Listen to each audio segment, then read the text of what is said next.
Seigneur, nous bénissons ton nom pour ta fidélité, pour ta bonté et ton amour. Merci pour ton évangile, Seigneur, qui nous a franchis. Nous voulons te dire merci pour la croix, Seigneur. Grâce à l'œuvre de la croix, nous sommes rachetés, nous sommes achetés, nous sommes libérés. Merci pour toutes les belles choses, Seigneur, que tu nous permets de vivre, et également pour les épreuves, Seigneur, auxquelles tu nous soumets. Nous voulons te dire merci pour cette soirée, pour mes frères et sœurs qui sont connectés ce soir. En ton nom, Yeshua, notre Dieu, nous prions. Amen. Voilà, mes amis, que Dieu soit béni et j'espère que chacun de vous, que tout le monde se porte bien. Ça fait quelques temps, hein, voilà, depuis quelques temps, vous savez, qu'on n'a pas eu de programme de réunion de réveil ici à Évry. Et voilà, je pense qu'on va se laisser guider par le Seigneur, comme d'habitude, et puis... Voilà, comme vous le savez, on aime bien se laisser guider. Et si le Seigneur nous met à cœur de faire un programme, on le fait. Sinon, on reste en attente. Et en attendant, bien sûr, on continue à le servir autrement et à encourager les frères et sœurs ici et là. Alors, rapidement, nous allons prendre un passage dans le livre de 1 Chronique, chapitre 12, verset 32. 1 Chronique, chapitre 12, verset 32. On va lire ce beau passage. Des fils d'Issachar, fort intelligents dans la connaissance des temps, pour savoir ce que devait faire Israël. 200 de leurs chefs et tous leurs frères sous leurs ordres. Des fils d'Issachar, fort intelligents dans la connaissance des temps. Ou encore des fils d'Issachar, et ayant le discernement et la connaissance des temps pour savoir ce que Israël devait faire. Voilà, mes amis, c'est un passage qui est d'actualité parce que nous avons besoin d'avoir le discernement des temps, discerner le temps dans lequel nous sommes et quel temps, quel message. Chaque temps a son message. Donc, il y a un message pour chaque chose, pour chaque temps. Et quand on lit les 7 églises d'Apocalypse, on voit que chacune de ces églises-là, chacune de ces églises avait reçu un message clair. Et nous ne cessons depuis des années de parler, bien sûr, des temps. Quel temps, hein, donc, fait-il à l'horloge de Dieu? Et au vu de ce qui se passe ici et là, nous comprenons qu'il y a l'urgence, il y a une urgence. Il y a plus que besoin donc d'annoncer véritablement l'évangile, et l'évangile qui libère, l'évangile qui sauve. Et nous sommes dans un temps d'angoisse, dans un temps de souffrance. Et d'abord, nous allons rapidement voir le temps, hein, discerner le temps. Et ensuite, on va rapidement parler de ce que Dieu attend de chacun de nous, de chacun de vous. Et donc, on nous parle ici, bien sûr, des fils d'Issachar. Issachar qui était le neuvième enfant de Jacob et le 5e enfant de Léa, la deuxième épouse ou la première, parce que Léa, Jacob l'a épousée premièrement, et ensuite il a épousé sa sœur, Rachel, alors qu'à la base, Jacob voulait épouser Rachel. Et donc, Léa a eu son 5e fils qui était, bien sûr, Issachar. Alors, et on nous dit que les descendants d'Issachar avaient la connaissance et le discernement des temps. Donc, connaître et discerner le temps. Hein, la connaissance du temps, le discernement du temps est capital pour ceux et celles qui veulent servir le Seigneur et qui veulent aller, bien sûr, à la rencontre du Maître lors de son retour. Et par rapport au temps, nous sommes dans Matthieu chapitre 16, à partir du verset 1er. Et vous savez que Dieu est le Dieu de temps. Hein, il fait toutes choses belles en sa saison, en son temps. Alors les pharisiens et les sadducéens vinrent à lui et pour l'éprouver, lui demandèrent de leur faire voir un signe venant du ciel. Mais il leur répondit, quand le soir est venu, vous dites, il fera beau, hein, beau temps. Car le ciel est rouge. Je crois qu'on a un problème avec le retour ici, ça coupe à chaque fois. Et le matin, vous dites, il y aura de l'orage aujourd'hui car le ciel est d'un rouge sombre. Hypocrite, vous savez bien discerner l'aspect du ciel et vous ne pouvez discerner les signes de temps. Donc voilà, au niveau de la BGC, ouais, la lecture de la Bible. Voilà, vous ne savez pas, vous ne connaissez, vous n'avez aucune connaissance, aucun discernement sur les signes des temps. Voilà, et pourtant, mes amis, les pharisiens étaient des grands enseignants, des grands docteurs de la parole, et des gens qui connaissaient la Torah, qui parlaient bien sûr couramment l'hébreu, le grec et pour certains l'araméen, mais il leur manquait l'essentiel, avoir le discernement sur le temps de Dieu. Ils avaient le discernement sur le temps naturel, sur la météo. Mais par contre, ils n'avaient pas le discernement, pas de discernement sur le signe de temps. C'est-à-dire, il y a deux temps. Il y a le temps naturel, physique, et il y a aussi le temps spirituel. Et bien sûr, nous allons parler ce soir rapidement du temps spirituel et précisément de l'horloge de Dieu. Voilà. Et quel temps fait-il à l'horloge de Dieu, à l'horloge divine? Et mes amis, le Seigneur a fait des reproches à ces hommes qui, je me répète, connaissaient la météo, maîtrisaient la météo, pouvaient prédire des choses telles que la pluie, mais ils n'avaient pas compris, cerné, discerné le temps de Dieu afin de pouvoir prévenir les autres, les gens qu'ils étaient appelés à enseigner. Et donc, celui qui n'a pas le discernement sur le temps, le discernement de temps spirituel, de temps de Dieu, ne peut pas prévenir les hommes de ce monde des dangers qui les menacent. Et celui qui a la connaissance du temps ne peut pas être manipulé facilement. Et celui qui a la connaissance du temps ne peut pas non plus manquer le rendez-vous divin. Vous savez, le matin quand on se réveille, la première des choses que l'on regarde, que l'on fait, à part la prière pour ceux qui prient, c'est l'horloge. On regarde à sa montre, on regarde l'heure. Parce que toute notre journée va être organisée autour du temps. Parce qu'il y a des rendez-vous. Il y en a qui partent à l'école, et d'autres au travail, d'autres ont des rendez-vous avec leur médecin par exemple. Donc toute la journée, n'est-ce pas, est organisée autour justement de l'horloge. D'ailleurs, pas seulement la journée, même la nuit. Voilà. Pas seulement la journée ou la nuit, mais également les jours, les semaines, les mois, les années. Toutes les choses que nous faisons. Regardez par exemple le temps, quand on parle du temps naturel, on va parler de l'horloge ou des horloges, on va parler des calendriers. Voyez? Donc à chaque fois, nous avons ce réflexe-là d'aller regarder au calendrier, d'aller regarder aux horloges, et de regarder également au ciel, le soleil, tout ça. Et il y a des coins du globe où il n'y a pas d'horloge, il n'y a pas de technologie, par exemple. Ces hommes et ces femmes, comment ils font pour discerner le temps naturel, par exemple? Ils regardent la lune, ils regardent au soleil, ils regardent aussi au chant du coq. Voilà, au chant des coqs. Donc, vous voyez, le temps est très capital. Et nous savons que nous, les humains, nous sommes liés par le temps. Nous sommes dans le temps, confinés par le temps, dans le temps. Et quoi que l'on fasse, le temps coule, tel un sablier. Et quand on parle du temps naturel, on va parler de la naissance, par exemple. On va parler avant la naissance, on va parler de la conception d'une femme enceinte qui va concevoir. On va parler de la gestation, cet enfant dans le ventre qui va grandir, se développer. On va parler de la naissance.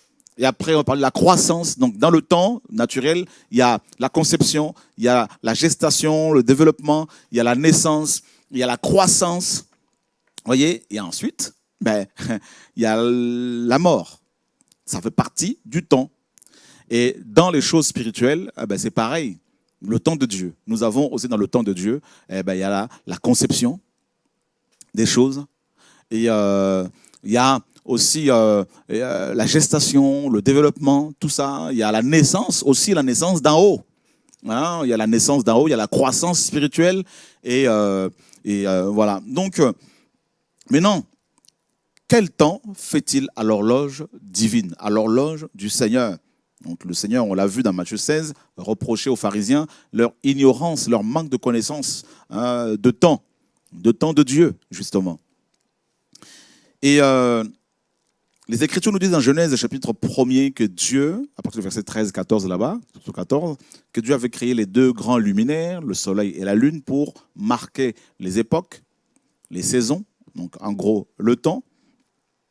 Donc là, nous avons aussi, et, mes amis, par rapport au temps spirituel, nous avons un soleil spirituel, nous avons la lune spirituelle et le soleil spirituel et, pour nous indiquer le temps qu'il fait. Nous avons des éléments, selon les Écritures, qui sont comme des horloges qui nous parlent du temps dans lequel nous sommes. Et nous avons au moins 3 horloges. Nous avons Israël, qui est une horloge, voilà, les choses qui se passent notamment au Proche-Orient. Et nous avons les nations aussi, les choses qui vont arriver dans les nations. Nous avons également les églises, ou la religion globale, dans sa globalité, c'est-à-dire la religion humaine, toutes les religions assemblées, toutes les personnes qui se réclament d'un quelconque Dieu. Hein, donc, voilà, donc selon les Écritures, des choses vont se passer qui vont se passer en Israël, au Proche-Orient, et des choses vont se passer dans les nations. Il va y avoir des choses qui vont arriver, tout ça, et également dans les assemblées, aussi bien chrétiennes que bouddhistes, hindouistes, tout ça, là, et peu importe. Donc, nous avons ces 3 horloges-là, justement. Et je voudrais rapidement ce soir, en parlant du temps spirituel, du temps qu'il fait à l'horloge de Dieu, parler, et bien sûr, rapidement des nations. Voilà, des nations. Et parce qu'il est important, en tant que chrétien, que vous discerniez, que vous compreniez quel temps il fait à l'horloge du Seigneur. Alors, allons voir dans le livre de Romains, chapitre 13. Romains chapitre 13, à partir du verset 11. Et même vu la saison, parce qu'il est déjà l'heure de nous réveiller du sommeil, car maintenant le salut est plus près de nous que lorsque nous avons cru. Même vu la saison, parce qu'il est déjà l'heure de nous réveiller du sommeil. Donc vous voyez, ici Paul connaissait le temps, avait la connaissance, comme les fils d'Issachar, il avait la connaissance du temps, ou des temps. Et c'est pour cela qu'il dit que c'est l'heure de nous réveiller du sommeil. Donc il s'inclut. Voilà. Voilà, et donc il le reconnaît, Paul a reconnu ici que lui-même avait besoin de se réveiller du sommeil. Pourquoi? Parce qu'il dit que c'est la saison de se réveiller. C'est le temps de se réveiller. Il y a un temps pour dormir, il y a un temps pour se réveiller. Paul certainement se réfère aussi à Ecclésiaste chapitre 3, où l'Ecclésiaste disait qu'il y a un temps pour toutes choses. Il y a un temps pour naître, il y a un temps pour mourir, il y a un temps pour rire, il y a un temps pour pleurer, tout ça. Donc il est important que chaque chrétien connaisse le temps, sache ou discerne le temps ou les temps dans lesquels nous sommes. Voilà, donc, et Paul dit que c'est la saison de se réveiller, justement. Et il parlait il y a 2000 ans de cela. Donc c'est le temps de se réveiller. Pourquoi? Parce que le salut est plus près de nous, justement. Il parle à ceux et celles qui attendent le retour du Maître. Donc en parlant du salut, donc il parlait de Yeshua, qui est notre salut, qui, bien sûr, était en train de revenir. Donc c'est l'heure. Et voilà. Et, pourquoi avoir la connaissance du temps? Parce que en connaissant le temps, en ayant la connaissance ou le discernement du temps ou des temps, on saura se réveiller, on pourra se réveiller. Voilà. Et pareil, par exemple, pour ceux qui l'ont déjà expérimenté, par exemple, en pleine nuit comme ça, quelqu'un peut se réveiller brusquement. et regarder sa montre. Hein. Par exemple, il va regarder la montre, sa montre, il va s'apercevoir qu'il est, par exemple, 3 heures du matin. Et la personne va se dire, bon, ben, il n'est pas l'heure, justement, de se réveiller parce qu'il est 3 heures du matin. Donc, voilà. Et surtout si la personne a l'habitude de se réveiller à 7 heures du matin ou 6 heures du matin, par exemple. Donc, à 3 heures, plus de sommeil, ben, naturellement, on se dit, non, c'est pas l'heure. Donc, je dois me recoucher. Eh bien, là, Paul nous dit ici que c'est l'heure, justement, l'heure par rapport à l'horloge de Dieu, par rapport au temps spirituel. Il dit que c'est l'heure de se réveiller du sommeil. Voilà. Alors, le sommeil ici est assimilé aussi à la mort spirituelle. Et donc, nous comprenons que le temps présent par rapport à l'horloge de Dieu, eh ben, actuellement, c'est le temps du sommeil. C'est le temps de la mort spirituelle dans les assemblées. Mais nous voulons parler rapidement plutôt des nations qui constituent une horloge selon les Écritures. Donc il y en a 3, Israël, les nations et la religion. Voilà, donc regardez un peu, selon Paul toujours, poussé par l'Esprit du Seigneur, ce que caractérise, les choses qui caractérisent notre temps, les nations. Allons voir dans le livre de 2 Timothée, chapitre 3, verset 1er. Qu'est-ce que Paul dit? 2 Timothée chapitre 3, verset 1. Or, sache aussi ceci, que dans les derniers jours, il surviendra des temps difficiles. Donc, Paul nous apprend ici que dans les derniers jours, et on y est, parce que les derniers jours ont commencé il y a 2000 ans, exactement avec la naissance de l'Église, selon Actes chapitre 2. Et Paul nous dit qu'il y aura des temps difficiles dans les derniers jours, des temps ou des moments difficiles. Pourquoi? Parce que les hommes seront idolâtres d'eux-mêmes. Et c'est ce que nous sommes en train de voir dans les nations, n'est-ce pas? Donc, Paul reçoit de l'Esprit du Seigneur ici des éléments qui nous aident à connaître, à discerner le temps dans lequel nous sommes. Il dit que les hommes vont être idolâtres d'eux-mêmes. Donc, Paul décrit notamment les hommes qui vont vivre à l'époque qui précédera le retour du Maître, de Yeshua. Et il parle justement de l'égoïsme ou de l'idolâtrie. C'est-à-dire les gens ils vont tellement s'aimer qu'ils ne vont même pas chercher à aimer Dieu. Voilà. Et c'est ce que nous sommes en train de voir aujourd'hui, où le culte de la personnalité, le culte de l'homme, le culte de la beauté est de plus en plus, mes amis, encouragé. Les gens sont prêts à tout pour être beaux, pour être des femmes sont de plus en plus capables de faire toutes sortes de sacrifices pour être belles. Nous sommes à une époque où la chirurgie esthétique est de plus en plus pratiquée. Donc pourquoi? Parce que les hommes, ils s'aiment tellement qu'ils veulent à tout prix rester jeunes. Donc on parle de l'égoïsme également quand on voit toutes les guerres qu'il y a aujourd'hui, par exemple, tous les troubles qu'il y a. La base de ces troubles-là, Paul, les bases, parce qu'il y en a plusieurs. Donc premièrement, il parle de l'égoïsme ou l'idolâtrie. Voilà. Deuxièmement, il parle de l'amour de l'argent, ami de l'argent. Voilà, l'amour de l'argent est la racine de tous les maux, nous dit 1 Timothée chapitre 6, verset 10. Donc, Paul décrit ici les caractéristiques des hommes et des femmes qui, n'est-ce pas, vivront à l'époque, pendant l'époque de la, n'est-ce pas, pendant l'époque de la grande tribulation, ou même bien avant, et on y est déjà parce que Paul dit que les hommes seront ils auront l'amour de l'argent, ils seront idolâtres d'eux-mêmes ou égoïstes. Et on le voit, mes amis, on voit aujourd'hui l'amour de l'argent prendre place dans les cœurs de beaucoup de personnes dans les nations, au point où les hommes sont capables de tuer leurs semblables pour avoir quelques billets de banque. Et comme je vous disais, s'il y a autant de guerres aujourd'hui, s'il y a autant de troubles dans les nations, comme en Syrie, où des villes entières sont rasées, quand on gratte un peu, on s'aperçoit que tout ça là, tous ces troubles-là sont dus à, n'est-ce pas, dû à l'amour de l'argent. Parce qu'il y a un groupe de personnes qui décident d'amasser plus que les autres. Voilà. Et voilà, donc l'amour de l'argent, et c'est vraiment ce qui se passe actuellement. Donc des troubles, des guerres, et des couples qui se brisent. Voilà. Des gens qui étaient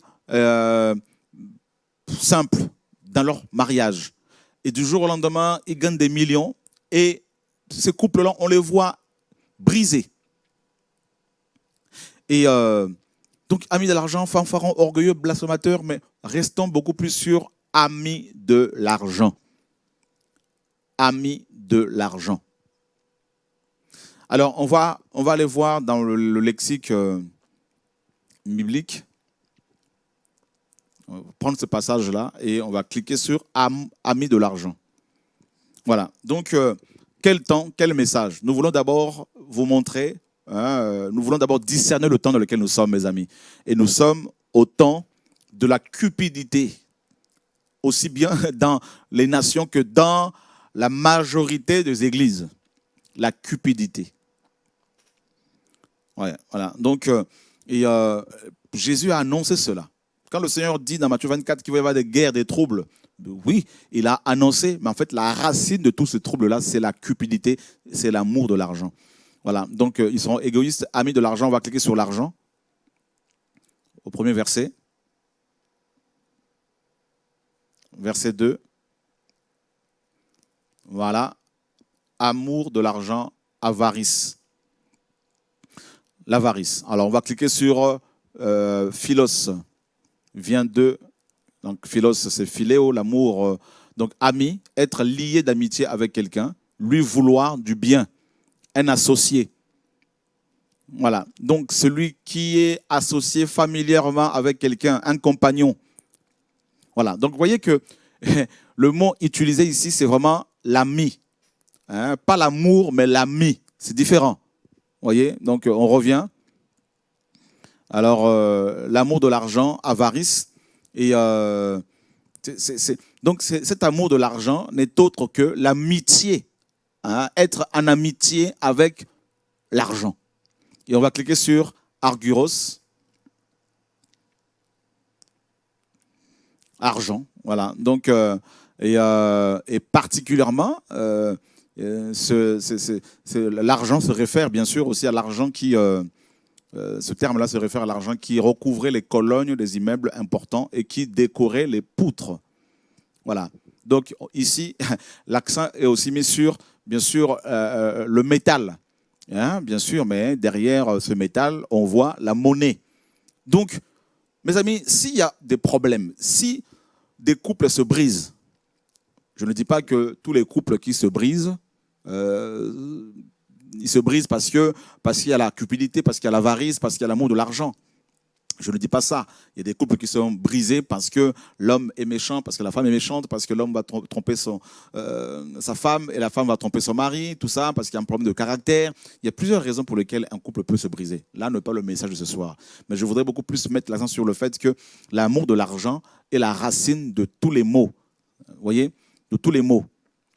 Aujourd'hui, quelqu'un qui a de l'argent, il va avoir beaucoup d'amis. Ça a toujours été comme ça. Les Écritures le disent, celui qui a beaucoup d'argent a beaucoup d'amis. Celui qui n'en a pas, n'a pas d'amis. Avec l'argent, on peut facilement corrompre les gens.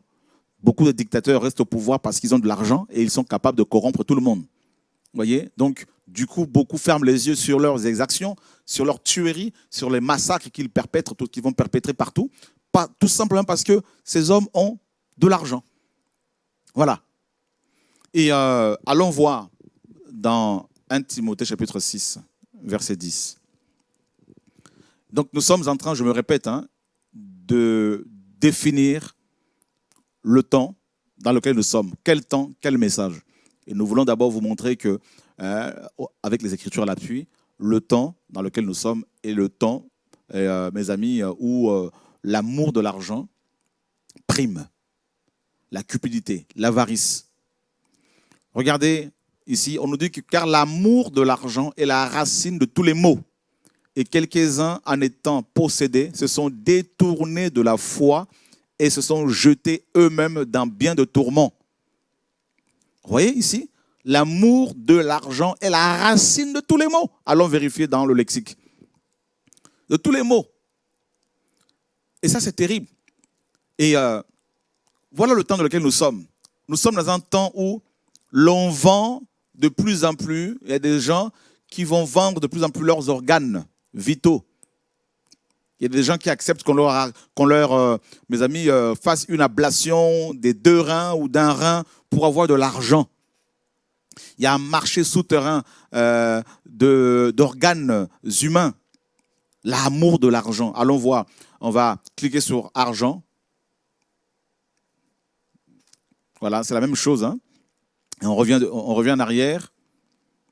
Voilà, on va cliquer sur la racine. La racine, voilà. Donc, voyez, mes amis, la racine, c'est-à-dire le fondement de tous les problèmes que le monde connaît, c'est l'amour de l'argent. L'amour de l'argent. Plus vous en avez, plus les gens vont vous acclamer. Plus vous en avez, même si vous n'êtes pas beau, vous pouvez avoir une belle femme. Une femme qui n'est pas belle peut avoir des hommes très beaux, tout simplement parce qu'elle a de l'argent. C'est ça, le temps dans lequel nous sommes. Ça a toujours été comme ça, mais pas notre époque, mes amis, dépasse de loin toutes les autres époques. En matière de la cupidité, hein, de l'avarice. Et des gens sont prêts à vendre leurs enfants pour avoir de l'argent. À tuer. Et ça a toujours été comme ça. Nous voyons dans les Écritures des rois, même qui ont sacrifié leur premier-né, leurs enfants, pour avoir le pouvoir. Et l'argent, c'est le pouvoir. Celui qui a l'argent a le pouvoir. Voilà. Et on va revenir en arrière. On va cliquer sur mots. Hein, l'amour de l'argent est la racine de tous les maux. Voilà. D'une nature mauvaise. Voilà. Et bas, méchant, gênant, injurieux, pernicieux, destructif. Voilà. Et ça, c'est l'amour de l'argent. L'argent. Plus t'en as, plus tu en veux. C'est un pouvoir mystique, bizarre, l'argent. Celui qui ne peut pas dominer l'argent, il sera détruit. Celui qui ne peut pas, mes amis, qui ne peut pas se contrôler quand il a un peu d'argent, ben il va faire des dégâts terribles. Terribles. L'argent. Et l'argent est un moyen que l'ennemi utilise aussi pour manipuler, pour détruire, pour corrompre. Les Écritures nous parlent des présents qui rendent aveugles, qui pervertissent la justice. Voilà notre génération. Tout tourne autour de l'argent. Le langage que les hommes de ce monde connaissent, c'est le langage de l'argent. Voilà. Et nous le voyons dans les églises. Le message qui est le plus prêché aujourd'hui, c'est l'argent. Donne la dîme, disent-ils ces hommes et ces femmes. Oh, tu seras béni. Donne ci, tu seras béni. Donne ci, tu seras... L'argent, l'argent. Et, mes amis, c'est terrible. Allons voir dans Matthieu 22. Matthieu chapitre 22. Alors, on va descendre un peu. On va poser une question au Seigneur ici. On descend encore. Et encore. Voilà. Donc, voilà, ça bug, là, j'ai pas de retour ici. Et donc, Matthieu chapitre 22. Je vais le lire avec ma Bible parce que le retour sur l'écran ici pose un problème. Je ne sais pas si chez vous, vous avez le même problème que moi. Matthieu 22. Allons voir à partir du verset 11. C'est ça, non?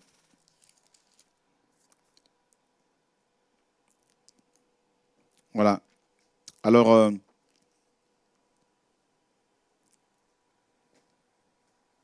voilà, à partir du verset 15, pardon. Alors les pharisiens allèrent se consulter ensemble sur les moyens de le surprendre par ses propres paroles. Ils envoyèrent auprès de lui leurs disciples avec des Hérodiens qui dirent « Maître, nous savons que tu es véritable, que tu enseignes la voie de Dieu selon la vérité, sans t'inquiéter de personne, car tu ne regardes pas l'apparence des hommes. Dis-nous donc ce qu'il t'en semble. Est-il permis de payer le tribut à César ou non ?» Et Jésus, connaissant leur malice, dit « Hypocrite, pourquoi me tentez-vous? montrez-moi la monnaie avec laquelle on paye le tribut. Et ils lui présentèrent un denier. Il leur demanda, de qui porte-t-il l'image et l'inscription? De César, lui répondirent-ils. Alors il leur dit, rendez donc à César ce qui est à César et à Dieu ce qui est à Dieu. Voyez, c'est terrible. Donc, on va aller voir sur monnaie, lexique, on va cliquer sur la monnaie là. Et voilà, donc on voit bien que ici, notre maître, Yeshua, va demander, il va être tenté, il va être, mis à l'épreuve par les pharisiens qui voulaient l'accuser faussement, qui voulaient sa mort à tout prix. Et il lui tend un piège en lui demandant s'il était permis ou pas, ou non, de payer le tribut ou un impôt, tout simplement, à César. Et le Seigneur leur demande de lui montrer la monnaie avec laquelle il payait cet impôt. Il leur pose la question, cette monnaie de qui porte-t-elle l'effigie et l'inscription? Ils lui répondent de César. Donc il dit, rendez à César ce qui lui appartient. Donc le Seigneur nous enseigne que l'argent monnaie, les billets de banque que nous pouvons utiliser ici et là, appartiennent, bien sûr, ces billets, à César. César, ici, est l'image, bien sûr, de l'homme impie, de l'homme qui gère le monde, ou simplement des hommes de ce monde, les banquiers, on peut dire, les autorités politiques. Et derrière César, bien sûr, vous avez une puissance mystique maléfique. Et voilà. Donc, et là, on nous parle de la monnaie, pièce de monnaie, valeur légale, toute chose reçue ou réglementée par l'usage ou la loi. Et le Seigneur dit que l'argent monnaie appartient aux hommes. Aux hommes. Oui, c'est un moyen qui nous permet, bien sûr, de faire des transactions, tout ça, mais il ne faut pas oublier que ça appartient aux hommes. Et d'ailleurs, une fois que ces billets de banque sont usés ou ces pièces, tous, ces pièces, ces billets retournent à la banque, où ils ont été, imprimés, édités, tout ça, frappés. Donc, il ne faudrait surtout pas que ces billets de banque nous divisent, nous, en tant que famille, en tant qu'enfants de Dieu, tout ça. Ces billets de banque ne doivent pas vous diviser, mes amis, parce que vous pouvez en avoir des milliards et des milliards, des tonnes et des tonnes. Ce n'est pas pour autant que vous serez heureux. Donc, le temps dans lequel nous sommes est un temps très critique, où les gens gagnent de plus en plus des millions, des milliards. Notre génération connaît une croissance exponentielle des milliardaires. Même l'Afrique, de plus en plus, l'Afrique compte des milliardaires en son sein, de plus en plus. Donc notre génération a amassé beaucoup d'argent et continue à amasser beaucoup d'argent. Mais on ne meurt pas avec, on ne part pas avec à la tombe. C'est ça, mes amis, qui est paradoxal. Vous voyez cet homme, je voyais une image... je lisais un article sur un milliardaire asiatique qui est malade en phase terminale et qui a convoqué et invité tout son village, plus de 200, 300 personnes, et il donnait à chaque villageois une petite somme d'argent. Donc il s'est débarrassé de toute sa richesse parce qu'il s'est aperçu que malgré ses milliards, sa maladie n'était pas guérie, qu'il mourait. Pourquoi se diviser pour des billets de banque? Pourquoi tuer pour de l'argent alors qu'on ne va pas partir avec dans l'au-delà? Tout est vanité. Et c'est ça notre génération. On voit des pasteurs qui prêchaient la sanctification, la crainte de Dieu, la sainteté, qui aujourd'hui, à cause des billets de banque, ne prêchent plus la sanctification, qui sont intimidés, on en parlera cette semaine, qui sont intimidés par des gens qui fréquentent leurs assemblées parce qu'ils sont milliardaires, parce qu'ils sont millionnaires et ils ne veulent plus prêcher la sanctification. Ils vont jusqu'à nommer ces hommes diacres et anciens. Et ils ont des partenaires financiers et ils ne veulent pas les déranger, les choquer en leur disant la vérité. L'amour de l'argent. Voilà notre génération. Quel temps, quel message. Nous devons discerner le temps. Les Écritures disaient qu'à la fin de temps, les gens seront égoïstes. Les gens seront amis de l'argent. Et on y est. On y est.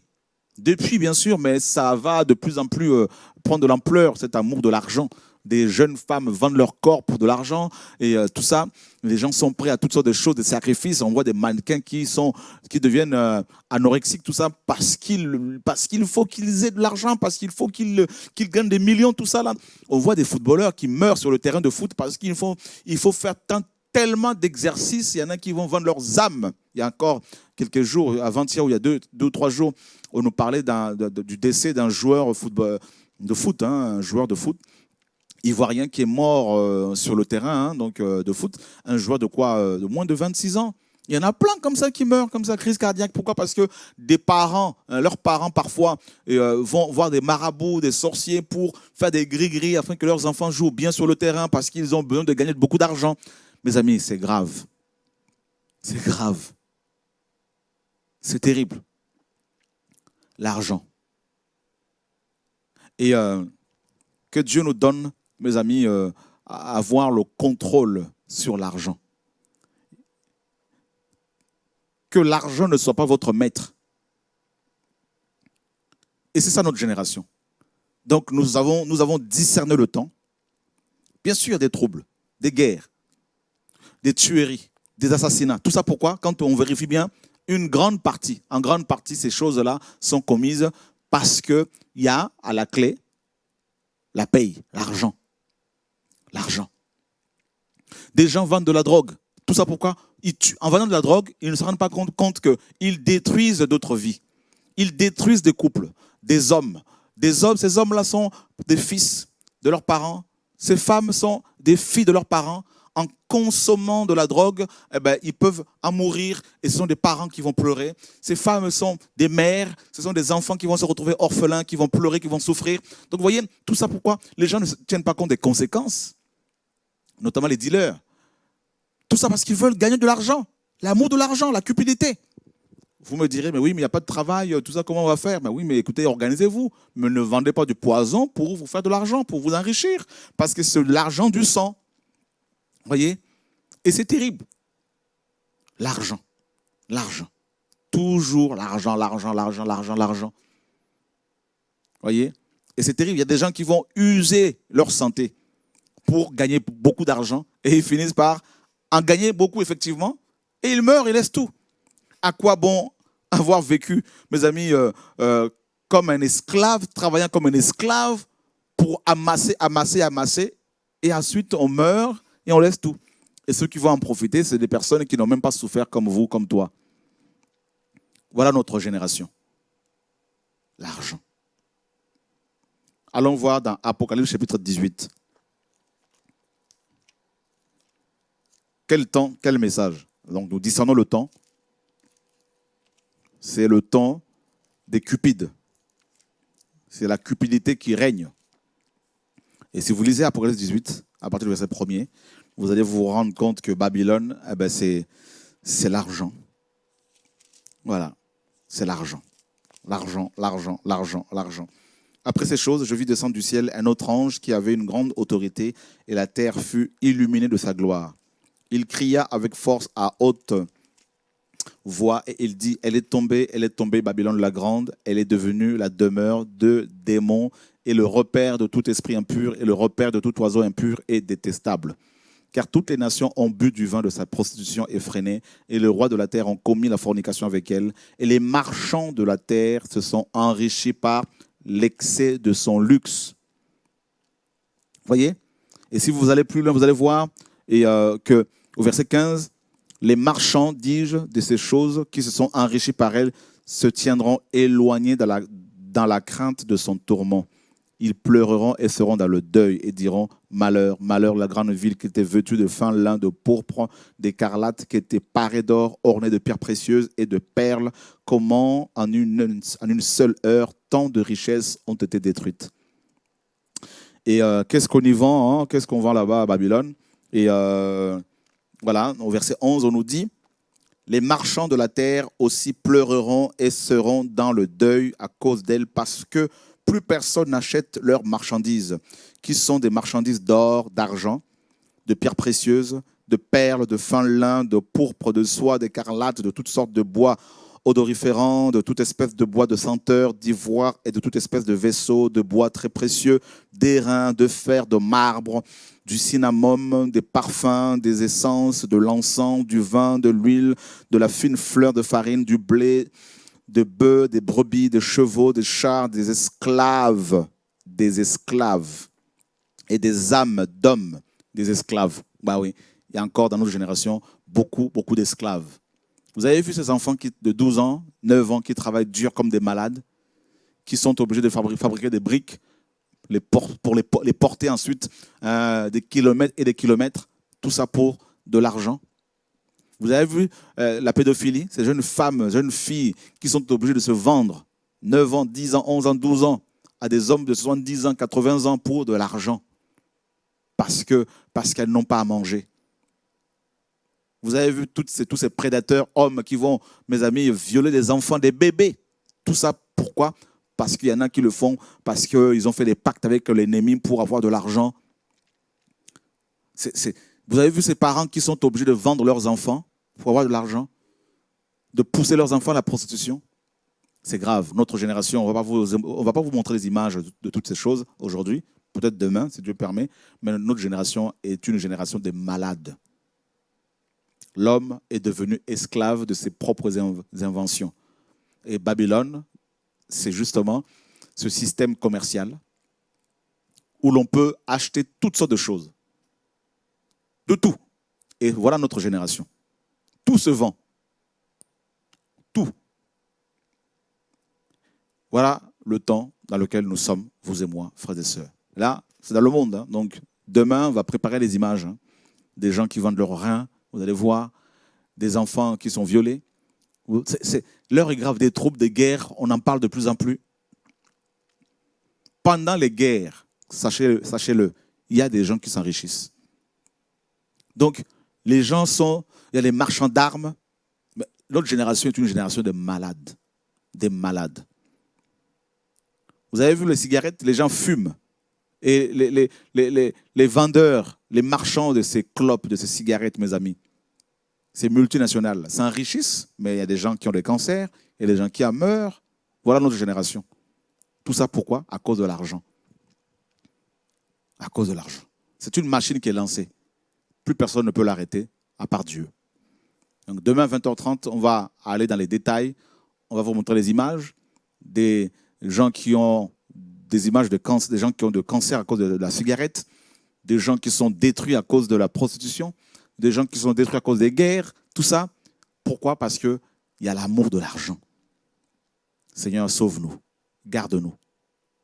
Alors quel message? On a discerné le temps. Quel message qu'il faut apporter justement? Eh bien, la foi. La foi. Notre génération a besoin d'entendre l'enseignement sur la foi chrétienne. La foi en Yeshua, notre Dieu, notre Père, notre Maître, notre Sauveur. La foi est un message qui a disparu. Croire en Dieu sans chercher forcément à le toucher, mais croire qu'il est Dieu et qu'il existe. La foi a disparu. Et Seigneur, nous crions vraiment à toi pour être aidés. Mes amis, que le Seigneur nous soutienne et qu'il vous garde. Au nom de Yeshua, notre Maître. Amen. À demain soir. Au revoir.